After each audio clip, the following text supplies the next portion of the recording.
it's me, Fizzy, and I have been feeling a little bit bad the past few weeks because I know I have been constantly sharing all these videos and all these, posts on my stories and everything about come dive with me in Timor and hyping up about all the diving and all the underwater life in Timor-Leste. I'm recording this from Atauro, by the way. I have probably about an hour or so free time whilst I wait for dinner. And I thought I'd record this because coming back to that whole feeling bad a little bit. I've been doing all this, posts and I keep, spazzing out about diving in Timor. And then some of you send me messages about how to get here and I just don't have the time. I just can't bring myself to manage to reply properly because I know that, the questions will come up with follow-up questions and there's a lot to tell you about, which is why I thought I'll just do this video and try to explain it all about how to get to Timor, how do you start thinking about planning a trip to dive here, and etc.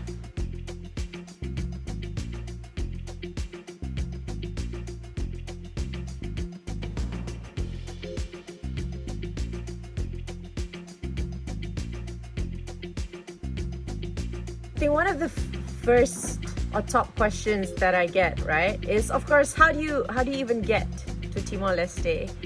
Where do you look for information about flights? Because some of you Google it and look for it online and you're like, I can't find anything, which is fair. Even pre-COVID days, it was hard enough to get information about traveling to Timor-Leste. Which might be a good thing because that's why there's not many tourists here and that's why everything is so pristine, I guess. So I'm always in this, halfway here, halfway there. I want people to come and see this place, but I don't want people to come and crowd in crowds and, ruin this place. So I hope that for those of you who want to come, let's do it, sustainably. I hope it doesn't, explode into this mass tourism that really does my head in. Let's not go to there. That's a whole different discussion entirely. Let's just come back to my initial point about flights here. So pre-COVID days, we had 3 main points of entry into Timor. There were direct commercial flights from Darwin. So Darwin to Dili. Dili International Airport is the airport you want to look for. Airport code DIL. If you're looking at international flights in. So we had direct flights from Darwin, direct flights from Bali, direct flights from Kupang. And then there was also these direct flights from Singapore, run by different airlines. With the Singapore route, it was Air Timor, running on Bhutan airplanes, Royal Bhutan airplanes. And then the Darwin flights were run by Qantas and Air North.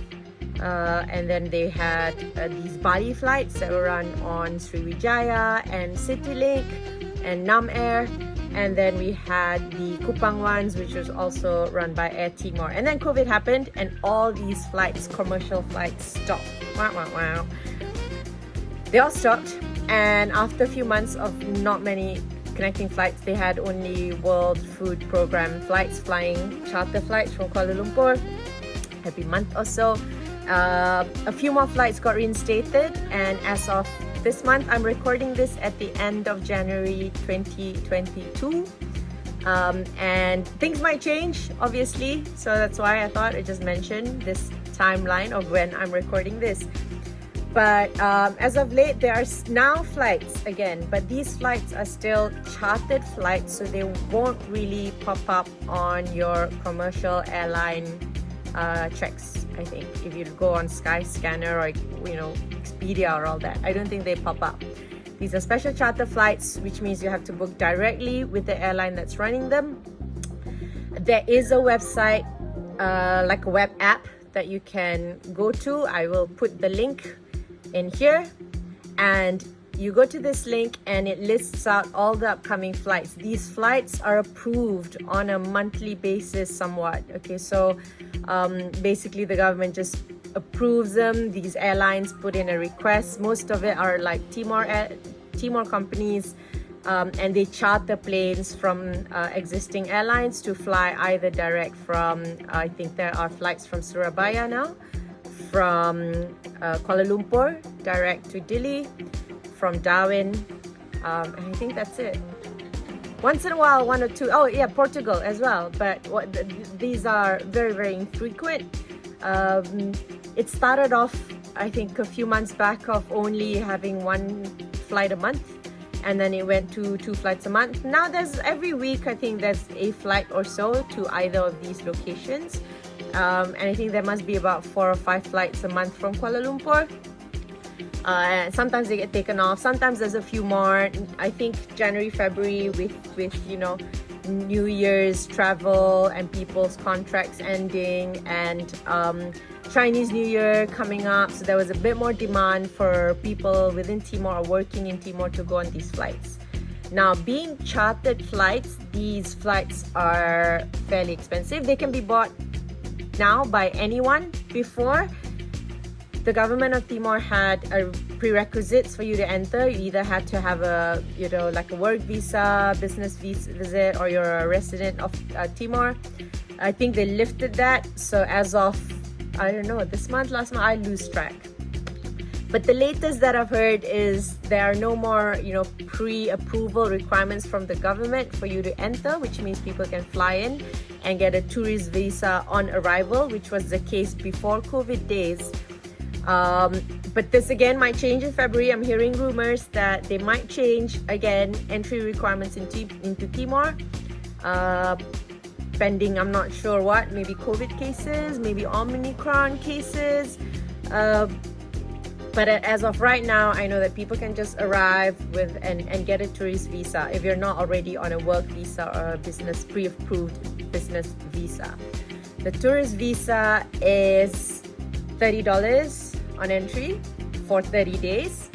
And the flights though, I'm not sure about the rest. I think the Dili Darwin flights are maybe $200 to $300 one way.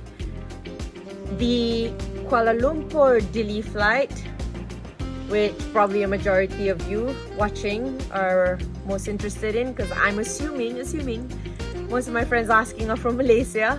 So the Kuala Lumpur Dili flight takes about 4.5 to 5 hours, and the cost is, you're gonna freak out a bit, $750 one way.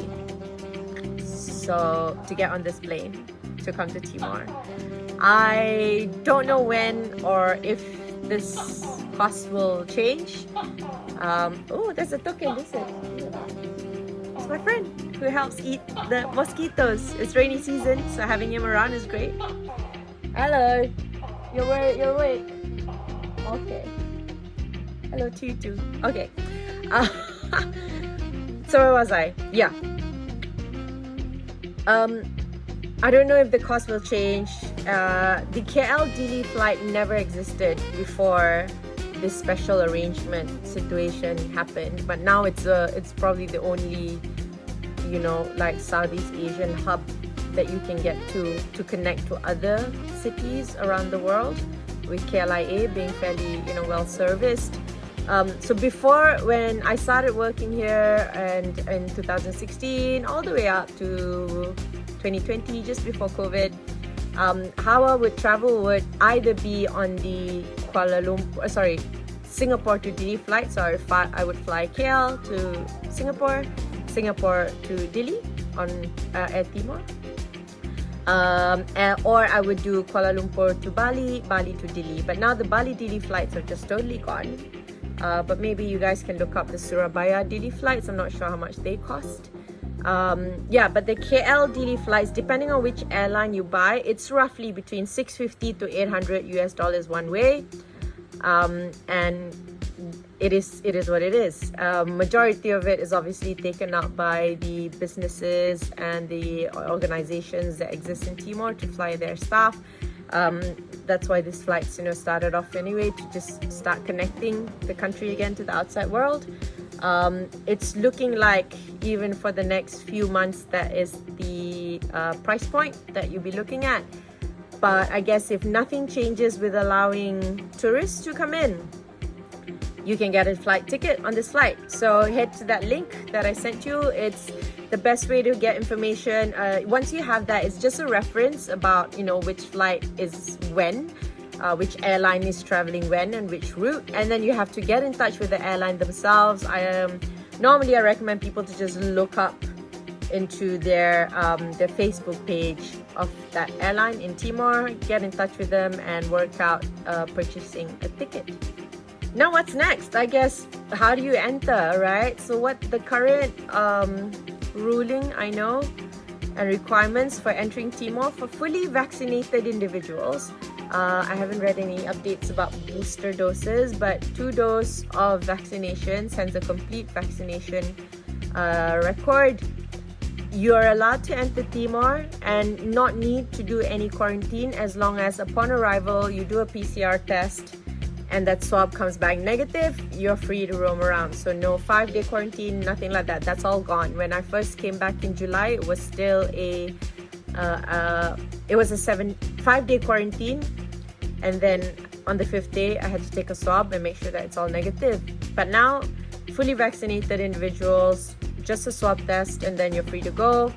To also get on that plane, depending on where you're going back to, obviously that is different, but to get out of Timor also just this swab test negative and you can fly out. So then you have to look at whatever connecting flights and whatever connecting countries you're gonna land into for your return trip. So essentially you're not gonna waste that much time or have to put aside much time if you're not COVID positive to start your holidays and start traveling. What are the other question that I wrote down? Some of the questions that you guys keep sending. Have we had any international tourists? No, actually. Well, kind of. We've got, sons or daughters of some of the people who work here who came to visit their parents and then came out to dive with us. So I guess you could consider them visitors. Normally these people, they work for the embassy, so their family came to visit. So we've taken some of those, but we haven't actively, as of now, January 2022, we have not actively accepted or hosted anyone who came just for a holiday. So we've not tried any of that yet. When I say we, I guess most of you know, I work for Compass Diving in Timor, and most of the time I'm based out here in Atauro, beautiful Atauro Island. So we want to look into hosting divers from anywhere around the world who might be able to travel here and who might be willing to fork out the flight tickets and do that, long travel, all the hassle of traveling that comes with COVID nowadays. But we haven't had any yet. A lot of our work and my people have sustained my job pretty much the past few months have been local expats and even some locals who have taken up diving or started to learn scuba diving and use this as an outlet, since traveling out is also quite expensive.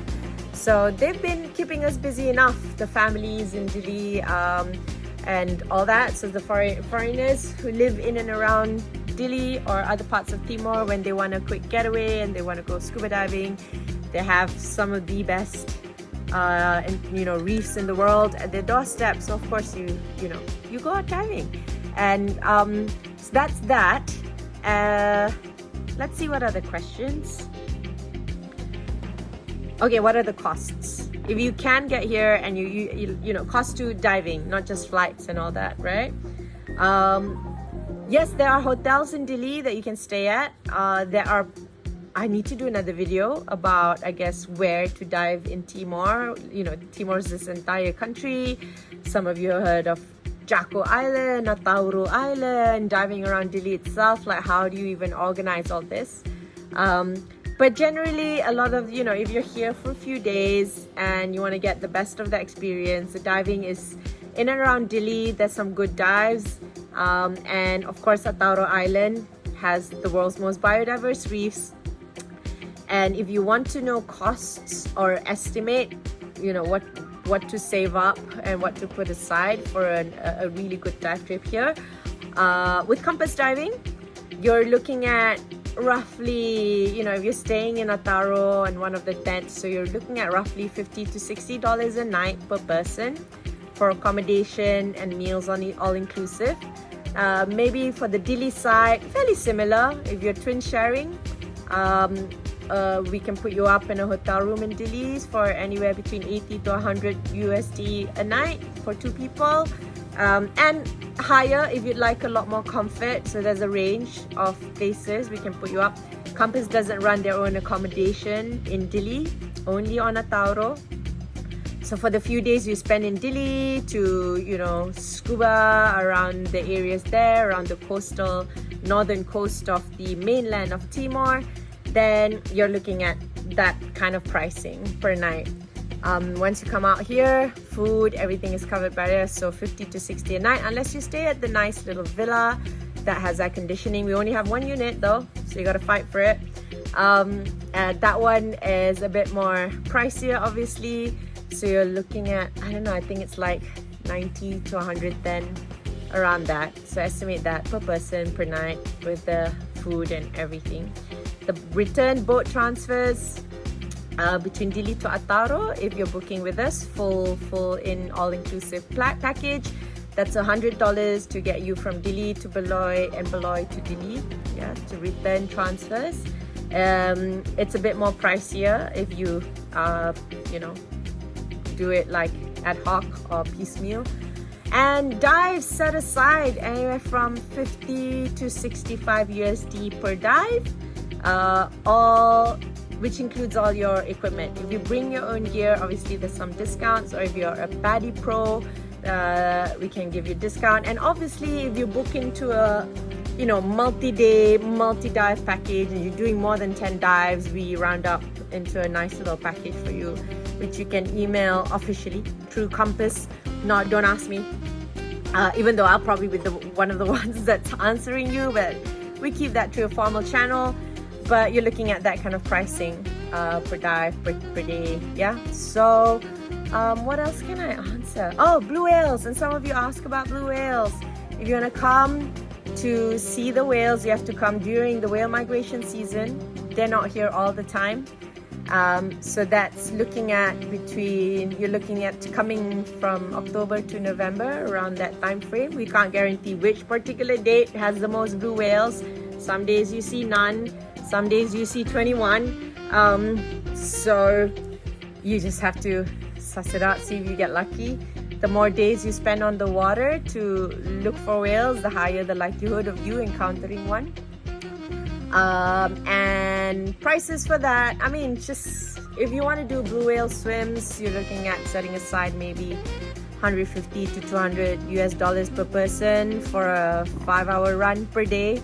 And like I said, multi-days will increase your chances of getting in with the blue whale and getting some good encounters. So if you're really, really keen to do it, don't just commit to 1 day, do a few days.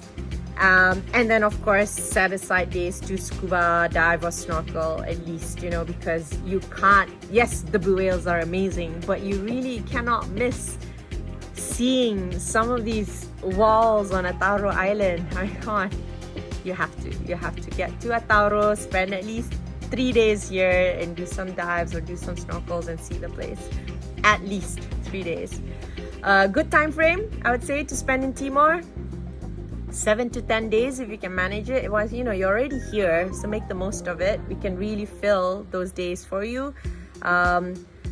Because it's not just the underwater stuff, there's some stunning land stuff for you if you like hiking and you like cultural activities, which I encourage you to get to know the people, get to know the country. Then anywhere from 7 to 10 days can be filled well enough. And if you do more, even more, we can tell you even more about where to go, what to see, what to do. It's a beautiful country with beautiful things to see, so not just concentrated underwater like I told you. So 7 to 10 days set aside average. What else? Flights I've done, how to get in. I guess that's it for now. I know then you probably have questions about which is the best dive site, where should I go diving. Maybe I'll do another video for that. It's almost dinner time right now, so I think I'm gonna end on this note for now. And if I hope if you have more questions, just send me messages. I apologize again, I have not been responding too well with these kind of messages on my Instagram. Especially, I don't think I open Facebook anymore, just because I feel like in order to give you proper answers, it's a long-winded chat. I've got to explain a few things, but hopefully this gives you an idea and start planning. So I guess if nothing changes and you've got the budget and you've got the time and you're really keen to come out here whilst it's still quiet, whilst it's still not over touristed, aiming sometime this year, then come. Oh yes, one thing I just remembered, I didn't note this, but now that I'm saying this, I just remembered, we're now in the rainy season. So you might have seen also in some of my stories that it's been fairly cloudy, rainy. Can you come during the rainy season? Yes, of course, feel free. We are open year round, again by saying we, Compass. We operate year round, and the dilly-based diving might get a bit crappy, lower visibility, there's waves, just because we've got easterly winds blowing onto some of these reefs, so entry exits are a bit tricky, and conditions with the river runoffs that come from the main island of Timor, you're gonna get lower visibility, a bit more rubbish and stuff, unfortunately, and sedimentation. But at Tauro Island on the east coast, because we've got the hills that's protecting Beloy section, and particularly this side is super flat and calm. It's beautiful. The diving's been great. A bit colder, and a bit less sunlight, but it's still doable. The only thing to keep a heads up about this is that if you come during the rainy season, just the transfers between the island to Didi and back, this crossing is just slightly choppier, a bit more rougher, and there might be a day or two in a month where the boat can't cross at all. So it might, affect your trips a little bit. So we'll advise you. If you've got flights to catch on either end, we'll sort of advise you not to be on the island too close to that flight.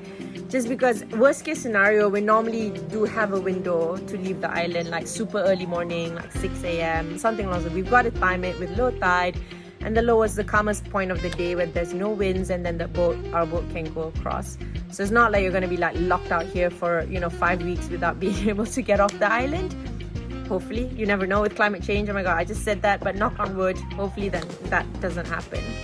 But generally we managed to find a window to cross. So that's just a heads up. If you do decide that this is the only time of year you can come, rainy season is similar to Bali rainy season or the monsoon season in Malaysia on the east coast. So we've got it's from January all the way to maybe March, late March, and then this dissipates, and then we get the dry season, not so rainy anymore. The winds sort of change. There might be a few months still of slightly rougher weather in between, but during the dry season, pretty much all the diving, even on the mainland, gets better.